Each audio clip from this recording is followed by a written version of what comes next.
Bonjour, nous en sommes rendus à la 6e et dernière émission avec Monseigneur Daniel Berniquet qui développe le thème « Choisi pour servir en ta présence ». La semaine prochaine, nous vous présenterons un autre conférencier et une nouvelle série. Alors, heureux de vous retrouver, comme pour terminer cette réflexion, ce chemin que nous avons fait depuis quelque temps avec ce thème choisi pour servir en ta présence.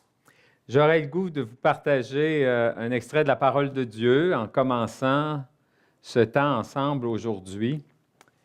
Et c'est toujours chez Matthieu. Actuellement, on est dans l'année de Matthieu, alors on se laisse nourrir par cet évangile, particulièrement au niveau de la liturgie du dimanche. Alors, c'est dans Matthieu 25 et c'est une parabole. Jésus disait à ses disciples, « C'est comme un homme qui partait en voyage. Il appela ses serviteurs et leur confia ses biens. À l'un, il remit une somme de 5 talents, à un autre 2 talents, au troisième un seul talent, à chacun selon ses capacités. Puis, il partit. Longtemps après, le maître de ses serviteurs revint et il leur demanda des comptes. Celui qui avait reçu 5 talents s'approcha, présenta 5 autres talents et dit, « Seigneur, tu m'as confié 5 talents, voilà, j'en ai gagné 5 autres. » Son maître lui déclara, « Très bien, serviteur bons et fidèles. Tu as été fidèle pour peu de choses, je t'en confierai beaucoup. Entre dans la joie de ton Seigneur. » Nous croyons que le Seigneur nous a confié des talents, justement pour qu'on puisse toujours chercher à servir, puisqu'il nous a choisis pour servir en sa présence. Oui, c'est intéressant parce que dans la parole de Dieu, dans l'Évangile, on voit dans une parabole, Jésus dit, « Quand vous aurez fait tout ce que Dieu vous a commandé, dites-vous, nous sommes de simples serviteurs. Nous n'avons fait que notre devoir. » Il faut bien le dire, c'est clair, Jésus fait toujours appel à notre bon sens. Ses serviteurs font leur travail, qui est de servir, et nous avons à être d'abord, je dirais, de bons professionnels qui trouvent leur joie dans le travail bien fait, pour qui la conscience professionnelle est essentielle. Il faut dire que cela n'est pas toujours évident de nos jours. Et pourtant, c'est drôlement important quand on choisit de répondre à l'invitation du Seigneur, de se réaliser pleinement, alors que notre vocation est de servir le Seigneur et les autres. Tu nous as choisis pour servir. Il s'agit de trouver notre joie dans le simple service des autres. Et vous vous souvenez, au début de nos rencontres avec ce thème, on a réfléchi là-dessus. Jésus nous dit que cela devrait nous suffire. Nous n'avons pas à attendre de gratification. Je n'ai fait que mon devoir. Je n'ai que répondu à l'appel que le Seigneur m'a fait. Allons voir maintenant un autre récit de Luc. Luc dit, « Restez en tenue de service et gardez vos lampes allumées. Soyez comme des gens qui attendent leur maître à son retour des noces, pour lui ouvrir dès qu'il arrivera et frappera à la porte. » J'avais choisi cette page d'Évangile lorsque j'ai présidé les funérailles de ma mère. Restez en tenue de service, gardez vos lampes allumées.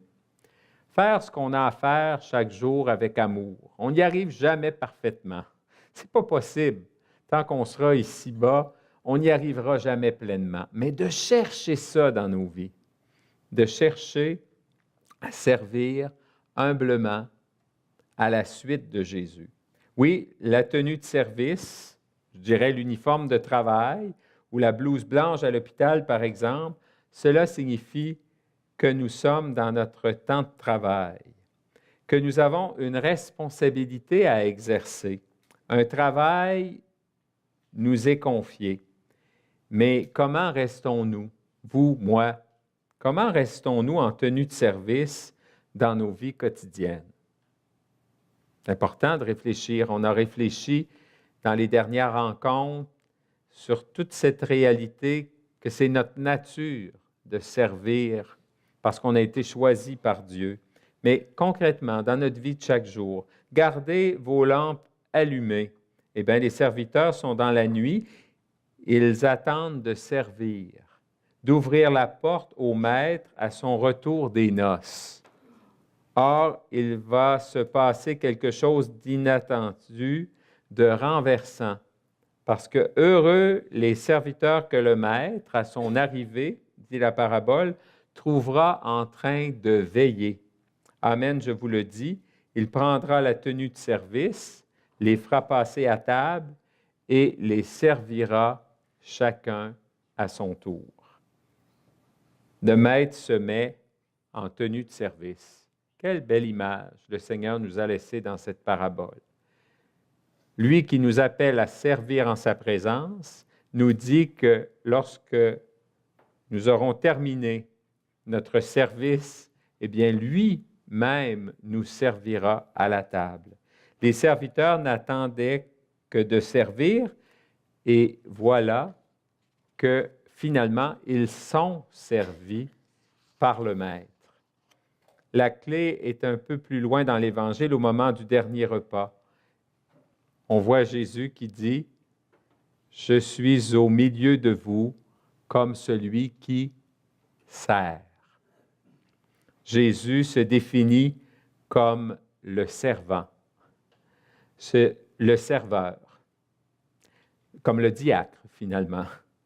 Dans les Écritures, une parole en appelle une autre, et je pense à celle-ci. « Quand 2 ou 3 sont réunis en mon nom, je suis au milieu d'eux. » Eh bien, si on met ces deux phrases-là ensemble, cela donne « Quand 2 ou 3 sont réunis en mon nom », on a beaucoup réfléchi sur le fait qu'on est appelé à servir ensemble, que ce n'est pas une affaire d'individus, mais ensemble. Bien, quand on met ces deux phrases ensemble, « Quand 2 ou 3 sont réunis en mon nom, je suis au milieu d'eux comme celui qui sert. » Je ne sais pas, j'ai parlé à quelques reprises de l'Eucharistie parce que, évidemment, j'ai choisi le thème de nos réflexions au cœur de la prière eucharistique 2. Et dans l'Eucharistie, le Christ est présent, on s'entend là-dessus, mais je me dis souvent, avons-nous conscience qu'il est présent comme celui qui sert? Quand on va à l'Eucharistie, quand on participe à la messe, avons-nous conscience que le Christ est présent comme celui qui sert? Il est là, me semble-t-il, il y a là un fondement du ministère, bien sûr, des diacres, mais de l'ensemble aussi des baptisés. Le diaconat est ce ministère que l'Esprit Saint a insufflé au moment du concile à l'Église pour signifier justement que l'horizon de l'Église est le service de l'humanité. Et pour signifier que c'est dans ce service, justement, que vivent les chrétiens, les chrétiennes. C'est le Christ lui-même qui sert. La diaconie de l'Église est celle du Christ en son corps qui se tisse dans le quotidien des chrétiens et des chrétiennes, des hommes et des femmes, des enfants. Les diacres particulièrement signifient cette dimension dans leur travail et dans leur quotidien. Et dans l'Eucharistie, il signifie que c'est le Christ, dans sa présence réelle, qui nous sert à table. Eh bien, si nous continuons à enfiler les perles des paroles de l'Évangile, il nous faut ajouter cette phrase si forte de Jésus, « Le Fils de l'homme n'est pas venu pour être servi, mais pour servir et donner sa vie en rançon pour la multitude. » Il est venu pour servir Jésus. Il ne faut donc pas se surprendre que nous qui sommes ses disciples, eh bien, c'est ce qu'il faut chercher. Mais à part le geste symbolique du lavement des pieds, on ne voit pas beaucoup Jésus dans des activités ordinaires de service dans l'Évangile. En fait, on le voit plutôt se mettre au service de l'humanité, à restaurer chez une personne qui l'avait perdue, comme dans la guérison des possédés, par exemple, au service d'un lien social à renouer. Quand on voit Jésus qui guérit les lépreux, on sait que les lépreux étaient mis en dehors de la communauté parce que c'est une maladie contagieuse. On les isolait et on ne pouvait pas aller à leur rencontre et eux ne pouvaient pas venir à notre rencontre. Et Jésus, en guérissant les lépreux, eh bien, finalement, il rend ce service, le lien social qui est retrouvé. Alors nous, à la suite de Jésus, c'est ce qu'on doit chercher. Il y a des lépreux, des hommes, des femmes que nous voulons exclure. Très souvent, quand je passe près des bergers de l'espoir ici à Ottawa, eh bien, je vois bien qu'il y a des hommes, des femmes qui sont exclus un peu, pas mal, de la vie de la communauté d'Ottawa. Et je me dis, comme Jésus, on est appelé à faire tout ce qui est possible pour faciliter le retour. Et ça se fait parce qu'il y a des gens qui travaillent avec ces gens et qui, finalement, rendent possible la réintégration de ces personnes. Quand on fait ça, quand on cherche ça dans nos vies, puis des fois même dans nos milieux de famille, qui n'a pas dans sa famille quelqu'un qui est un peu mis de côté pour telle ou telle raison? Eh bien, nous qui sommes appelés à servir, nous qui avons été choisis pour servir en présence de Dieu, eh bien, ces situations-là, on ne doit jamais dire, bien, c'est pas grave, puis c'est comme ça. Il faut chercher tout ce qui est possible pour faciliter ce retour, recréer les liens. Oui, un service du rétablissement d'une communion entre l'humanité avec Dieu. C'est le sens de la vie de Jésus qui a donné sa vie pour la multitude et il l'exprimera en parlant de la nouvelle alliance en son sang. Mais c'est aussi notre responsabilité, chacun, chacune. J'aime aussi une phrase de la première prière eucharistique pour la réconciliation. Comme je vous disais au début de nos entretiens, j'aime beaucoup la liturgie. J'en vis comme prêtre et je préside la liturgie de l'Église. Eh bien, dans sa prière eucharistique pour la réconciliation, on dit « Il est venu nouer entre l'humanité et toi, Père, un lien si fort que rien ne pourra le défaire. » Et ce lien, eh bien, on est appelé à y travailler chaque jour.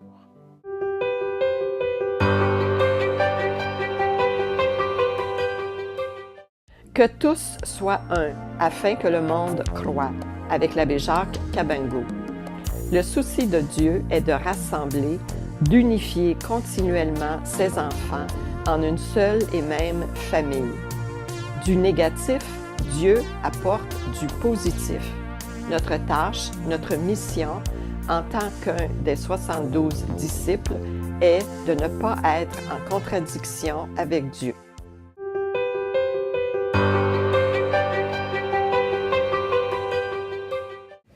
Oui, le Seigneur, il est venu nouer entre l'humanité et son Père un lien si fort que rien ne pourra le défaire. Bien, Étienne Grieux le dit bien et nous aide à comprendre ce don pour la multitude. Et je le cite, « En Christ Jésus, c'est Dieu lui-même qui vient et l'on peut lire toute l'histoire de Jésus comme une unique tentative de renouer les liens défaits. Confronté à notre refus, il a malgré tout trouvé une issue en se laissant atteindre par notre violence.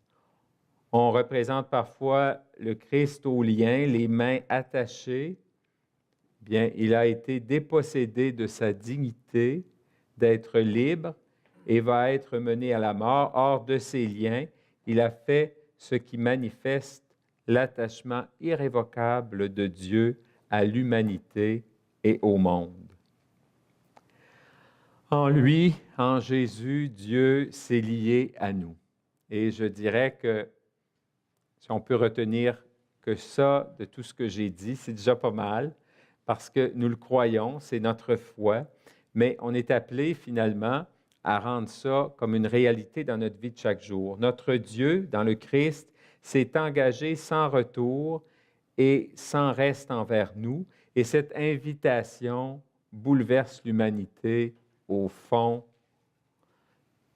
complètement. On peut dire du fond en comble, sans lui faire violence, mais en appelant en elle ce qui est à naître. Voilà sur quoi repose le service de l'Église, ce à quoi nous sommes appelés à contribuer, là où nous sommes, là où le Seigneur nous appelle. Elle parie que la capacité de l'humanité à mettre son habit de fête pour accueillir vraiment celui qui vient nous visiter. On retrouve ici le thème du retour des noces, du récit de Luc. Quel est donc l'intendant fidèle et sensé à qui le maître confiera la charge de ses domestiques pour leur donner, en temps voulu, leur part de blé? Heureux serviteur que son maître, en arrivant, trouvera à son travail. C'est là où nous sommes. Ce n'est pas ailleurs qu'on est appelé à servir en présence du Seigneur. Vraiment, je vous le déclare, il l'établira sur tous ses biens. Il l'établira, c'est-à-dire, il lui donnera une autorité, une responsabilité qui participe directement à celle du Maître. Sur tous ses biens, les biens du Christ, ce sont peut-être justement ces liens que le Père veut renouer avec l'humanité. Et nous, qui avons été choisis pour servir en sa présence, c'est ce que nous devons faire. C'est ce que nous devons chercher. Parce qu'on a dit que c'était moins des choses à faire que ce que nous sommes profondément.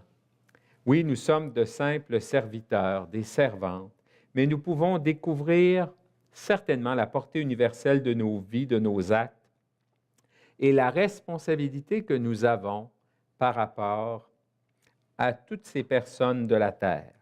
La mission que Jésus a vécue, de renouer le lien entre Dieu et l'humanité, s'est jouée dans un espace et un temps limité. J'ai été envoyé, dit Jésus, aux brebis perdues d'Israël. Mais la portée de ce qu'il a vécu est universelle. Ceci est mon sang, le sang de l'Alliance, répandu pour la multitude. Eh bien, pour nous aussi, le service que nous vivons est limité dans le temps et l'espace. Mais dans le corps du Christ, il a une portée universelle. Je me dis ça souvent. Des gens me disent, « Seigneur t'a donné d'être prêtre, Daniel, à ce moment-ci. Ce n'est pas facile pour l'Église. » Non, mais peut-être, je ne sais pas. Qu'est-ce que l'histoire dira de nous? Ce n'est pas tellement important. C'est aujourd'hui que le Seigneur m'appelle à être prêtre et à annoncer l'Évangile. C'est aujourd'hui que je suis choisi pour servir en sa présence. Ce n'est pas hier, demain, si Dieu le veut bien, mais c'est aujourd'hui, maintenant, à cette période donnée, que je suis appelé à servir en présence de Dieu. Oui, notre méditation dans les récits évangéliques nous amène à suivre les mots servir et serviteur, mais il s'agit de servir en sa présence. Comment se manifeste cette présence? Eh bien, nous l'avons vu. Nous l'avons vu plus que moins. Il s'agit d'attendre le Maître quand il revient. L'arrivée du Maître, l'avènement du Fils de l'homme, voilà une nouvelle piste auquel on est invité à participer. Quand on participe à l'Eucharistie, au moment après la consécration, on dit « Il est grand le mystère de la foi. Nous proclamons ta mort, Seigneur Jésus. Nous célébrons ta résurrection.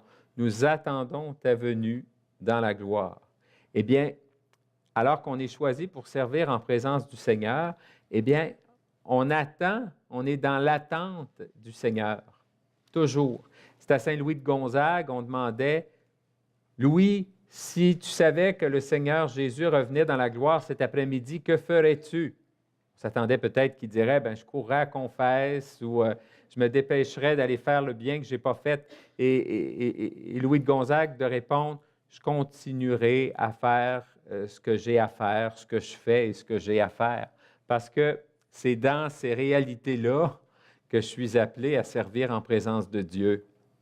Et si le Seigneur a à revenir maintenant, eh bien, il arrivera, il reviendra dans la gloire au moment où je suis à faire ce que j'ai à faire. Et je n'ai pas à craindre ce retour. Soyez prêts, car c'est à l'heure où vous n'y penserez pas que le Fils de l'homme viendra. Et Jésus fait une comparaison avec le temps de Noé. Il dit, on mangeait dans le temps de Noé, on buvait, et puis bon, voilà. Et puis, finalement, les gens ne se doutaient de rien. Les gens faisaient comme si Dieu n'était pas là. Et pourtant, nous qui avons été choisis pour servir en présence du Seigneur, bien justement, c'est le contraire. Ce serviteur, on est appelés, nous autres, à être toujours prêts. Matthieu place ici l'épisode du serviteur qui donne la nourriture au temps voulu. Eh bien, quand le Fils de l'homme viendra, il dira, « Venez à moi, les bénis de mon Père, parce que j'avais faim, vous m'avez donné à manger, j'avais soif et vous m'avez donné à boire. » Tout s'éclaire quand on met ensemble les deux textes. L'époque de Noé, les gens mangent, boivent pour eux-mêmes, se goinfrent sans se préoccuper des autres. C'est l'impression qu'on a, c'est ce que nous rappelle la Bible, la parole de Dieu. Eh bien, les gens voient leurs frères dans le besoin, en Matthieu 25, et là, ils leur donnent à manger. Ils veillent comme le serviteur qui donne la nourriture au temps voulu. Il y a d'un côté les gens qui se doutent de rien, et il y a de l'autre côté les gens qui sont surpris. Tu étais là déjà, nous t'attendions, tu avais faim, tu avais soif, mais on ne t'a jamais vu. Eh bien, comme moi, je t'aurais donné à manger et à boire. Ainsi, toi, tu as su servir le Seigneur. Tu as su, parce que tu as été choisi par moi, prendre les autres. Tu as cherché à vivre pleinement à la manière du Seigneur Jésus. Oui, nous sommes, d'une certaine manière, il faut le dire, invités à chaque moment à accueillir nos frères et nos sœurs. Tout se joue dans notre quotidien. Le lien indissoluble de Dieu et de l'humanité en Jésus-Christ s'est renoué. Un fil a été tissé dans le royaume de Dieu par la venue de Jésus. Et on a donc intérêt, chacune de nous, à prolonger la bonne nouvelle de l'Évangile, et ce, dans le quotidien de nos vies. Pour élargir notre vision, comme le fait Matthieu 25 dans son grand scénario, je dirais ceci, l'avènement du Fils de l'homme, c'est la récapitulation de la multitude de tous ces moments où chacun d'entre nous, chaque être humain, quelles que soient ses convictions, a été confronté à un autre frère humain dans le besoin et a pu vivre avec lui une rencontre authentique. Et dans cette récapitulation, nous découvrirons que nous sommes tous frères et sœurs du Fils de l'homme. Nous serons devenus un corps de frères et de sœurs.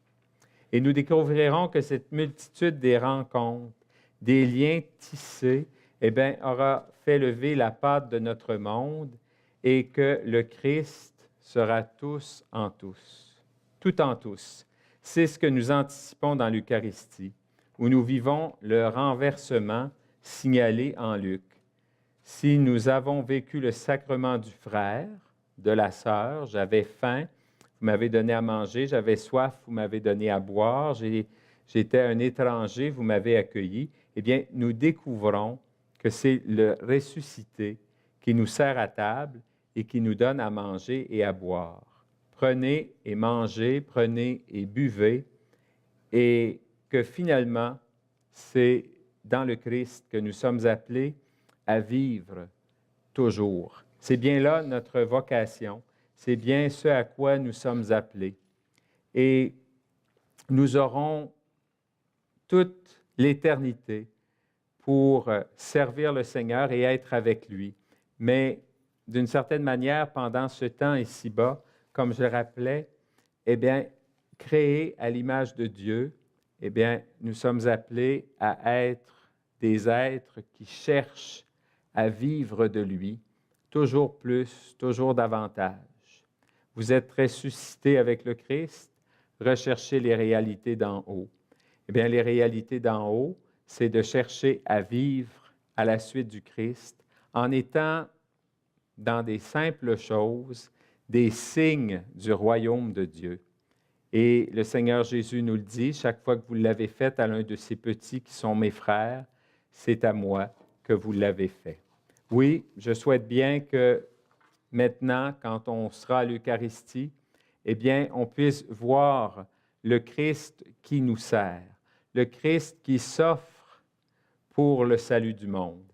Qu'on puisse, chaque fois qu'on vivra notre vie de chaque jour, chaque fois qu'on cherchera à vivre et à répondre à l'invitation du Seigneur, à être des serviteurs, à être des personnes qui, à la suite de Jésus, sont des personnes données, eh bien, données aux autres, on pourra rendre grâce. Quand on sera à l'Eucharistie, quand on entendra les paroles, nous te rendons grâce car tu nous as choisis pour servir en ta présence. Que ce soit pour nous comme des paroles d'espérance qui nous donnent de continuer à marcher en présence du Seigneur, sachant bien sûr que le Seigneur est toujours fidèle et qui nous garde toujours dans son amour, parce que le service, l'amour, tout est lié, et que quand nous regardons les gens autour de nous, on puisse dire qu'il y a beaucoup de gens à aimer ici, et ainsi donc, on ne sera pas loin